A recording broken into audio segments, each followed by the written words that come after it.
Assalamualaikum warahmatullahi wabarakatuh. Saya ucapkan selamat datang pada acara seminar hasil ini. Perkenalkan, nama saya Janewar, mahasiswa S2 Pendidikan Dasar, Program Pascasarjana, Fakultas Ilmu Pendidikan, Universitas Negeri Padang. Penelitian saya ini berjudul Pengembangan Perangkat Pembelajaran Matematika Berbasis Inquiry untuk kelas 4 Sekolah Dasar. Sebelumnya, saya ucapkan terima kasih kepada Bapak Pembimbing yang dengan penuh kesabaran telah membimbing saya selama ini sehingga sampai pada tahap seminar hasil ini, yaitu Pembimbing 1, Bapak Profesor Dr. Ahmad Fauzan MPD MSc, Pembimbing 2, Bapak Profesor Dr. Alwen Bentri MPD. Selanjutnya, saya juga mengucapkan terima kasih kepada Bapak dan Ibu dosen penguji. Dosen penguji 1, Ibu Dr. Farida FMT MPD, dosen penguji 2, Bapak Dr. Desyandri MPD, dosen penguji 3, Ibu Dr. Sahniar MPD Kons. Baiklah, kita mulai dari bab 1 pendahuluan. A. Latar belakang masalah. 1. Matematika memiliki peran penting dalam berbagai aktivitas kehidupan manusia. 2. Proses pembelajaran matematika masih berpusat pada guru atau teacher center. 3. Hasil belajar matematika siswa masih rendah. 4. Guru belum merancang sendiri perangkat pembelajaran yang digunakan. Kemudian kita lanjutkan. B. Identifikasi masalah. 1. Langkah-langkah pembelajaran pada RPP terlalu sederhana untuk materi geometri bangun ruang. 2. Siswa tidak terlatih belajar secara aktif sehingga aktivitas pembelajaran berpusat pada guru atau teacher center. 3. LKS tidak mencantumkan bentuk kegiatan yang dapat dilakukan siswa. 4. LKS tidak menggunakan gambar berwarna dan ilustrasi yang menarik. 5. Tidak adanya ruang khusus bagi siswa untuk menjelaskan sendiri konsep yang telah dipelajarinya, sehingga siswa terbiasa dengan menghafal materi. 6. Belum dikembangkannya LKS berbasis inquiry yang valid, praktis, dan efektif dalam pembelajaran matematika di kelas 4 sekolah dasar. Kemudian C. Batasan masalah.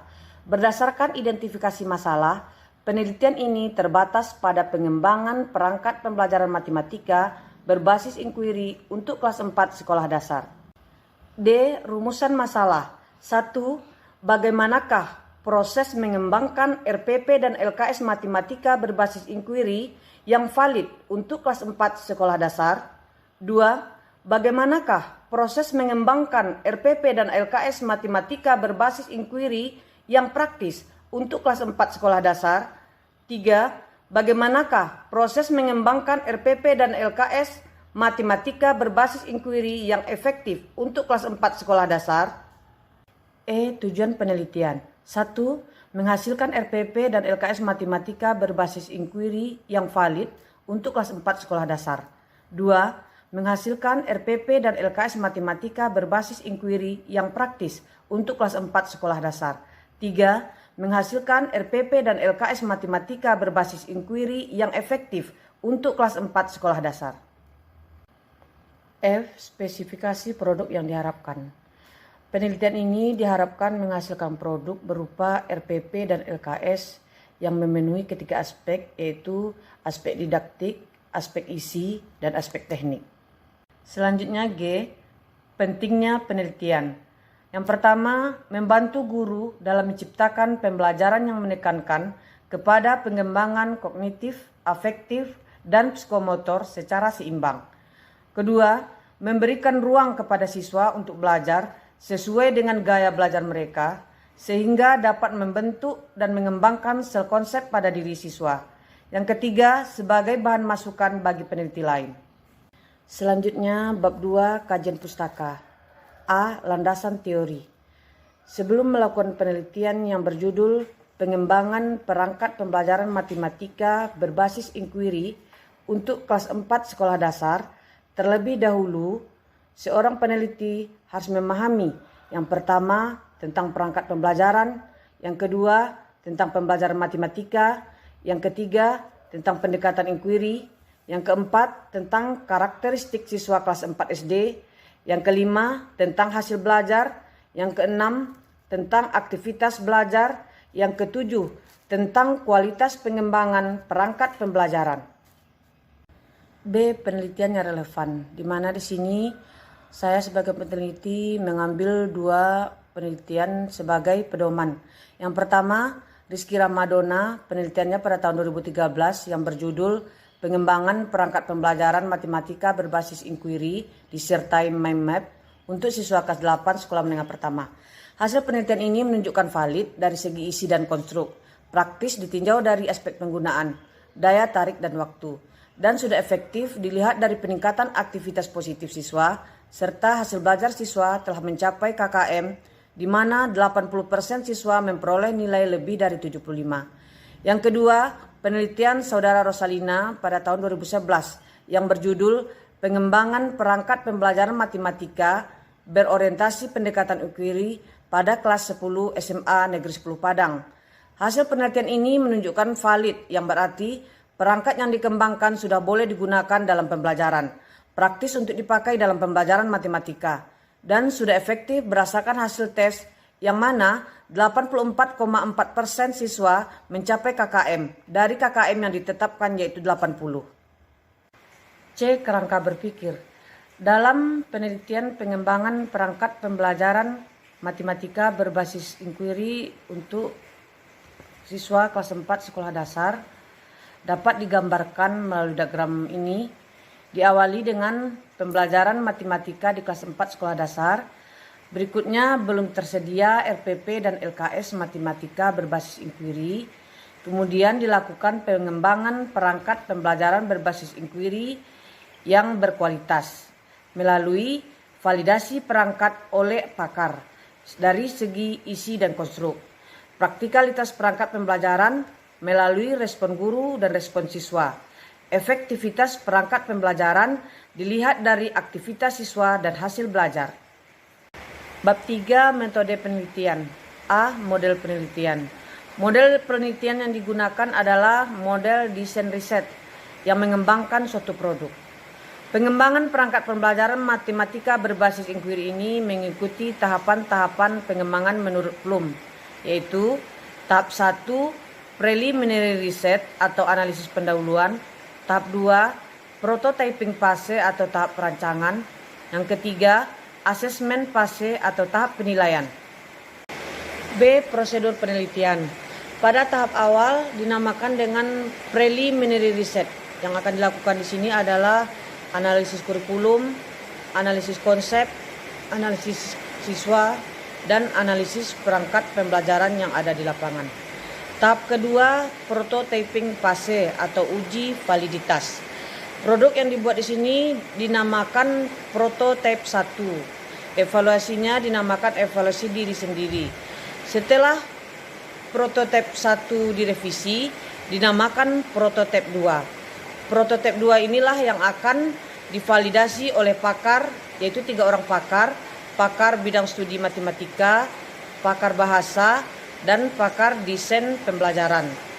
Setelah direvisi, akan berikutnya uji praktikalitas, yaitu produk yang dibuat dinamakan dengan prototype 3. Akan dilaksanakan di sini uji coba one to one evaluation, yaitu evaluasi 1-1. Setelah produk direvisi dinamakan prototype 4 yang akan dievaluasi melalui small group evaluation. Setelah direvisi, produk ini dinamakan dengan prototype 5. Akan dilaksanakan field test. Setelah melalui tahap uji praktikalitas, produk RPP dan LKS ini baru dikatakan praktis. Setelah itu, untuk mencapai efektivitas produk, dilakukanlah tahap asesmen fase. Setelah berhasil dan merevisinya, barulah akan didapatkan produk RPP dan LKS, yaitu perangkat pembelajaran matematika berbasis inquiry untuk kelas 4 sekolah dasar yang valid, praktis, dan efektif.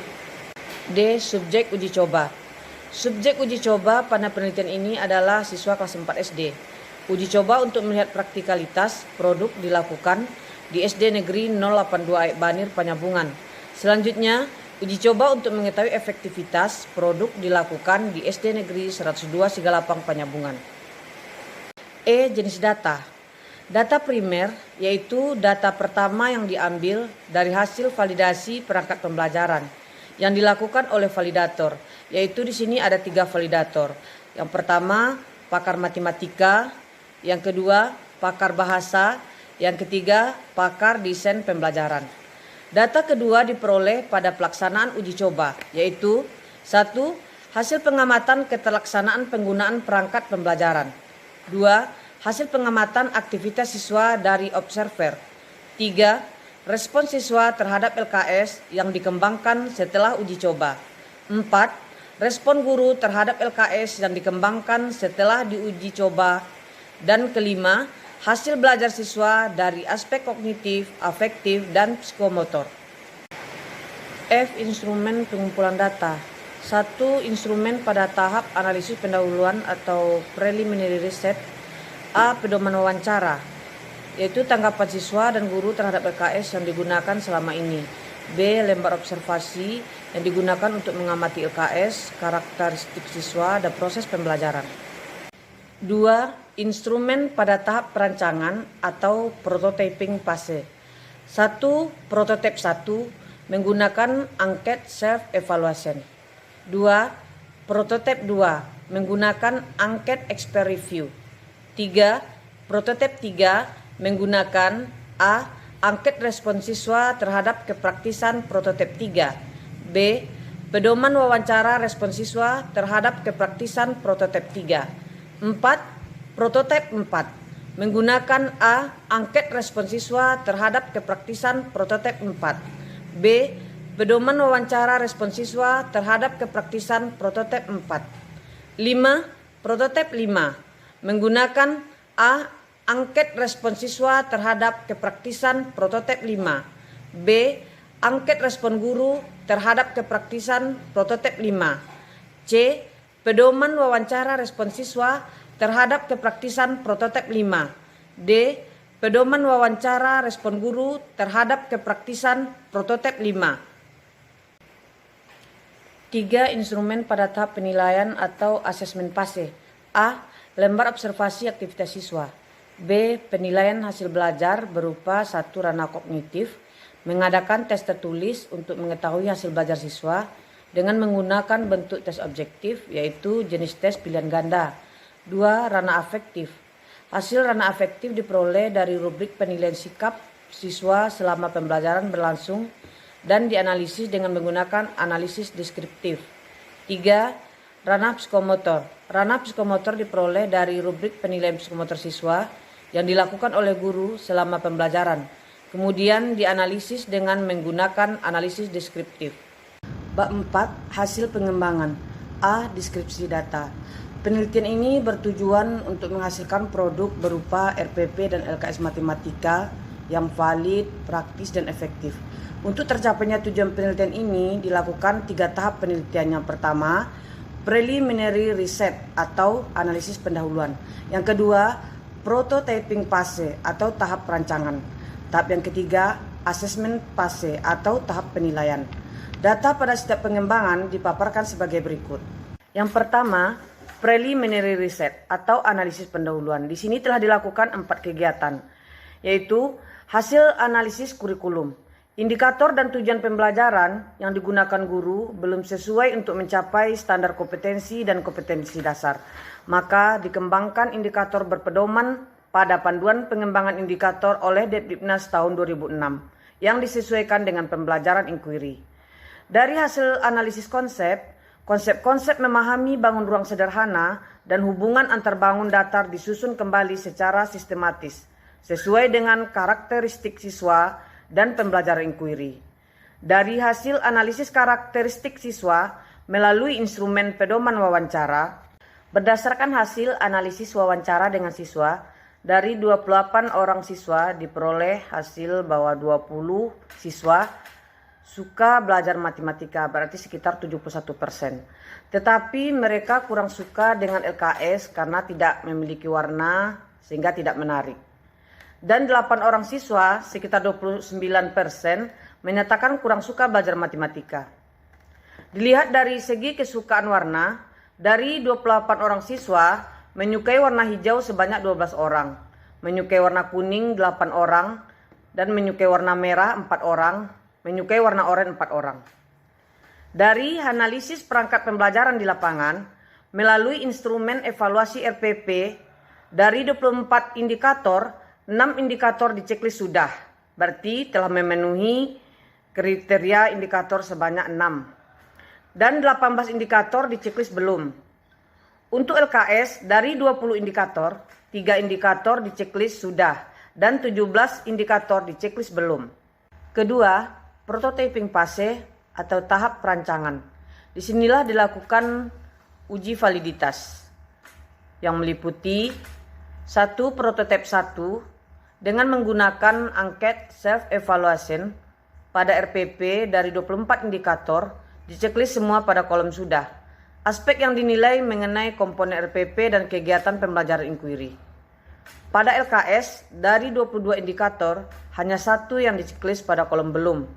Aspek yang dinilai berupa isi, pendekatan, format, dan bahasa. Pada prototipe 2, tinjauan pakar atau ahli, yang mana di sini RPP divalidasi oleh pakar matematika dan pakar bahasa. Sedangkan LKS divalidasi oleh pakar matematika, bahasa, dan desain pembelajaran. Berikutnya kita lihat hasil validasi RPP dan LKS oleh validator. Hasil validasi RPP. Aspek yang diamati 1. Kelayakan isi. Rata-rata penilaian 4,3 dengan kategori valid. 2. Kegiatan mengacu pada langkah-langkah pembelajaran inquiry. Rata-rata penilaian 4,5 dengan kategori valid. 3. Kebahasaan. Nilai rata-rata 3,5 kategori valid. 4. Penyajian. Rata-rata penilaian 4,3 dengan kategori valid. 5. Kegrafikaan. Rata-rata penilaian 4,4 dengan kategori valid. Jadi, rata-rata keseluruhan adalah 4,44 dengan kategori valid. Berikutnya, hasil validasi LKS. Aspek yang diamati 1. Kelayakan isi. Rata-rata 3,53 dengan kategori sangat valid. 2. Kegiatan mengacu pada langkah-langkah pembelajaran inquiry. Rata-rata 3,72 dengan kategori sangat valid. 3. Kebahasaan 3,50 dengan kategori sangat valid. 4. Penyajian rata-rata 3,40 dengan kategori sangat valid. 5. Kegrafikaan rata-ratanya 3,25 dengan kategori sangat valid. Akhirnya total rata-rata keseluruhan adalah 3,48 dengan kategori sangat valid. Selanjutnya, praktikalitas perangkat pembelajaran matematika berbasis inquiry ini ditinjau dari respon guru. Aspek yang dinilai 1. Kepraktisan penggunaan. Skor rata-rata 3,33 dengan kategori sangat sesuai. Yang kedua, aspek penyajian. Skor rata-rata 3,20 kategori sesuai. Yang ketiga, aspek waktu. Skor rata-ratanya 3,50 dengan kategori sangat sesuai. Jadi rata-rata keseluruhan adalah 3,33 dengan kategori sangat sesuai. Hasil penilaian praktikalitas siswa tahap small group. Aspek penilaian 1. Aspek penggunaan rata-rata 3,6 dengan kategori praktis. 2. Aspek penyajian 3,6 dengan kategori praktis. 3. Aspek waktu rata-rata 3,0 kategori praktis. Jadi rata-rata keseluruhan adalah 3,4 dengan kategori praktis. Praktikalitas perangkat pembelajaran matematika berbasis inquiry. Aspek yang dinilai 1. Kepraktisan penggunaan. Skor rata-rata 3,33 dengan kategori sangat sesuai. 2. Aspek penyajian. Skor rata-ratanya 3,20 dengan kategori sesuai. 3. Aspek waktu. Skor rata-rata 3,50 dengan kategori sangat sesuai. Jadi rata-rata keseluruhan adalah 3,33 dengan kategori sangat sesuai. Berikutnya, praktikalitas perangkat pembelajaran matematika berbasis inquiry dilihat dari respon siswa. Aspek yang dinilai 1. Aspek penggunaan. Skor rata-rata 3,46 dengan kategori sangat sesuai. 2. Aspek penyajian. Skor rata-rata 3,51 dengan kategori sesuai. 3. Aspek waktu. Skor rata-rata 3,52 dengan kategori sangat sesuai. Jadi rata-ratanya adalah 3,49 dengan kategori sangat sesuai. Kemudian kita lihat hasil pengamatan aktivitas siswa kelas 4 sekolah dasar. Aktivitas yang diamati: 1. Memperhatikan dan mendengarkan penjelasan guru. Skor rata-rata 92,67 dengan kategori sangat tinggi. 2. Mempelajari materi ajar. Skor rata-rata 83 dengan kategori sangat tinggi. 3. Mengajukan pertanyaan pada guru. Skor rata-rata 62,33 dengan kategori tinggi. 4. Menjawab pertanyaan guru. Skor rata-rata 40,33 kategori sedang. 5. Bekerja sama dalam kelompok maupun individu. Skor rata-rata 100 kategori sangat tinggi. 6. Mempresentasikan hasil kerja kelompok. Skor rata-rata 56 dengan kategori sedang. 7. Menanggapi hasil diskusi. Skor rata-ratanya adalah 81,67 dengan kategori sangat tinggi. Selanjutnya nomor 8, menghargai pendapat teman dengan skor rata-rata 90, kategori sangat tinggi. Rata-rata persentase aktivitas siswa secara keseluruhan adalah 75,8 dengan kategori sangat tinggi. Hasil belajar aspek kognitif. Berdasarkan hasil belajar yang telah dicapai, maka terlihat pembelajaran dengan menggunakan perangkat pembelajaran matematika berbasis inquiry pada materi bangun ruang dapat membantu siswa dalam memahami materi sehingga memperoleh hasil yang baik. Hal ini terlihat dari nilai rata-rata yang diperoleh siswa yaitu 83,62, berada di atas KKM yaitu 75. Dan secara klasikal, pembelajaran matematika dengan menggunakan perangkat pembelajaran berbasis inquiry ini dikatakan tuntas. Berikutnya hasil belajar aspek afektif. Terlihat dari dua sekolah yang jadi subjek penelitian yaitu SD Negeri 082 Banir dan 102 Sigalapang. Di sini ada 4 kali pertemuan, yaitu pertemuan pertama rata-rata skor 33,3 dengan nilai 83,25 dengan kategori baik. Pada pertemuan kedua, rata-rata skor 33,5, nilai 83,75 dengan kategori baik. Pertemuan ketiga, rata-rata skor 33,7, nilai 84,25 dengan kategori baik. Pertemuan keempat, rata-rata skornya adalah 33,5, nilai 83,75 dengan kategori baik. Jadi, rata-rata keseluruhan adalah 33,5 dengan nilai 83,75 dengan kategori baik. Hasil belajar pada aspek psikomotorik. Pada pertemuan pertama, memperoleh rata-rata 85,33 dengan kategori baik. Pada pertemuan kedua, memperoleh rata-rata 85,30 dengan kategori baik. Pada pertemuan ketiga, memperoleh rata-rata 85,33 dengan kategori baik. Pada pertemuan keempat, memperoleh 85,33 dengan kategori baik. Berarti rata-rata keseluruhan dari 4 pertemuan ini adalah 89,70 dengan kategori baik. Selanjutnya, C. Keterbatasan pengembangan. Pertama, pengembangan perangkat pembelajaran yang dilakukan terbatas hanya pada materi matematika, memahami sifat bangun ruang sederhana, dan hubungan antar bangun datar. Untuk materi matematika yang lain, belum dapat diperkirakan kepraktisan dan keefektifannya apabila dicobakan dengan pendekatan pembelajaran yang sama. Kedua, kebenaran respon yang diberikan responden dalam pengisian angket praktikalitas tidak bisa dipastikan. 3. Pada tahap penyebaran, seharusnya dilakukan pada skala yang lebih luas. Namun karena keterbatasan waktu, tenaga, dan biaya, penyebaran bersifat terbatas, yaitu pada kelas 4 SDN 082 Banir dan SDN 102 Sigalapang Panyabungan. Bab 5, kesimpulan, implikasi, dan saran. A. Kesimpulan. Yang pertama, hasil yang didapat memberikan gambaran bahwa LKS matematika yang dikembangkan telah valid dan dapat digunakan dalam pembelajaran matematika. Yang kedua, hasil gambaran bahwa LKS matematika berbasis inquiry sangat praktis, digunakan, dan dapat meningkatkan minat siswa dalam pembelajaran matematika. Yang ketiga, aktivitas belajar siswa selama belajar menggunakan LKS ini sangat tinggi, dan hasil belajar siswa pada ranah kognitif, afektif, dan psikomotor juga menunjukkan hasil yang baik. Hasil pengamatan ini memberikan gambaran bahwa penggunaan LKS matematika berbasis inquiry sudah efektif. B. Implikasi. Pertama, bagi guru, LKS matematika berbasis inquiry yang dikembangkan dapat memberi masukan bagi penyelenggaraan pendidikan khususnya guru, karena dapat meningkatkan kualitas pembelajaran matematika.